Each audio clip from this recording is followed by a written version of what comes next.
Bonjour, je viens de faire une vidéo où j'étais totalement en joie. Et là, je vais faire une vidéo où je suis totalement chonchon. Parce que.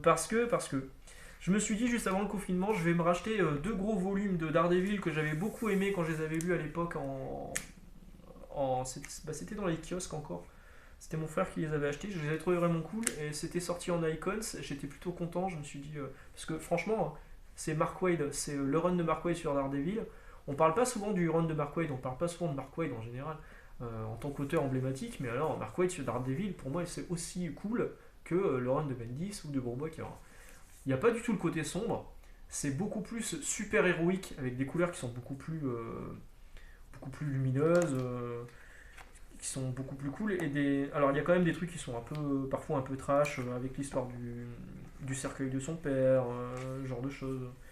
Donc il y a quand même des trucs qui sont un peu sombres. Hop, voilà. Mais c'est plus le côté super-héros que le côté dépressif avocat de Matt Murdock. Alors ça se passe après le run de Daredevil et Brubaker, donc les gens savent que Daredevil et Matt Murdock sont la même personne, mais lui, à chaque fois, il dément et il dit que de toute façon, dans l'inconscient collectif, il y a un moment, ça va passer. Les gens vont oublier, le doute va se semer, et puis là. Mais on fait quand même souvent référence au fait que c'est Daredevil qui arrive. Non, non, non, non, moi je suis Matt Murdock, je suis l'avocat. Et du coup, ça c'est vraiment bien. Au dessin, on a du Marcos Martin, du Paolo Rivera, Chris Samney très très bien. Vous voyez ce volume énorme. Donc, le run de Mark Waid sur Daredevil, je pensais qu'il était en deux icons. Il y a deux icons de sortir. Donc le premier volume énorme, numéro 1 à 21, plus épisode 10.1 et l'épisode 677 d'Amazing Spider-Man. Donc en fait, il y en a 21, 22, 23. Il y a 23 épisodes là-dedans. Le pavé, 36,95€. Et pour le même prix, la bonne Maryse, le deuxième, poum. Il y a une petite différence, non? Là-dedans, il y a le numéro 22 à 36. Je vous les mets côte à côte. Le même tarif, hein. On se fout de la gueule de qui, sans déconner? On se fout de la gueule de qui? Alors, deux choses. Je vous recommande la série. Encore une fois, c'est top, hein. Deux choses. Là-dedans, vous avez la fin de la série de Daredevil par Mark Waid et Chris Samney. Voilà. Jusqu'à l'épisode 36. Donc la série qui avait été relancée en 2011. Elle sera relancée sur un nouveau numéro 1 juste derrière, avec encore, je crois que c'est 12 numéros, si je dis pas de conneries, par Mark Waid et Chris Samney, toujours, mais ils ne sont pas dedans. Ils sont dans des 100% Marvel à part. Franchement, il y avait la place là. Il y avait la place. Là, il y a 14 épisodes. Alors que là-dedans, vous en avez combien je viens de vous dire? Je vous avais dit 22, 23. Il y a 23 épisodes. Ils auraient pu faire un numéro aussi, quasiment aussi épais, voire un peu plus que celui-là. Voilà. Mais non. 36,95, le truc il est beaucoup plus fin. Enfin, moi, franchement, je les ai vus arriver au magasin. Je me suis dit, je pensais vraiment qu'il y avait l'intégralité du run de Wade et Samney, donc avec la première série de 2011 et le second relaunch. Et je les ai vus arriver en magasin, j'ai vu la différence de volume, j'ai fait, attends, il y a un problème. Et bah ouais, bah j'ai compris en fait. Donc du coup, il me manque des épisodes, ça me casse les couilles. Je vais les racheter, pas en VF, parce que là, franchement, non. Vous voyez, j'essaye de redonner sa chance à Panini, putain, mais c'est systématiquement con, mais toujours inattendu. Euh, Pourquoi faire ça, je ne sais pas. Alors, le problème du prix, c'est que Panini fait des prix par collection. Donc, la collection Marvel Icons, Petit Ange parti trop tôt, euh, elle est à 36,95, elle a démarré à 35. Hein. Il y a quand même une augmentation déjà. Elle est à 36,95, quelle que soit la pagination. Ce qui est une connerie. C'est une connerie. Selon le nombre de pages, d'autres éditeurs vont varier le prix. Non, chez Panini, c'est Marvel Icons 36,95. Marvel Omnibus 70 balles. Donc on se retrouve avec 12 épisodes de Supreme Power à 70 balles et à côté un Age of Apocalypse en omnibus avec 1000 pages à 70 balles. Je crois que c'était un peu plus, c'était peut-être 90 celui-là. Donc du coup, même là, ils sont pas cohérents dans leurs histoires de collection. Non, c'était 70, moi je sais plus. Mais voilà, donc d'une, le prix il est pas correct. Enfin, franchement, t'achètes le tome 1, tu te régales, tu dis je vais m'acheter le tome 2, tu vois la taille du truc et tu vois que c'est le même prix, tu te dis ils se foutent de ma gueule.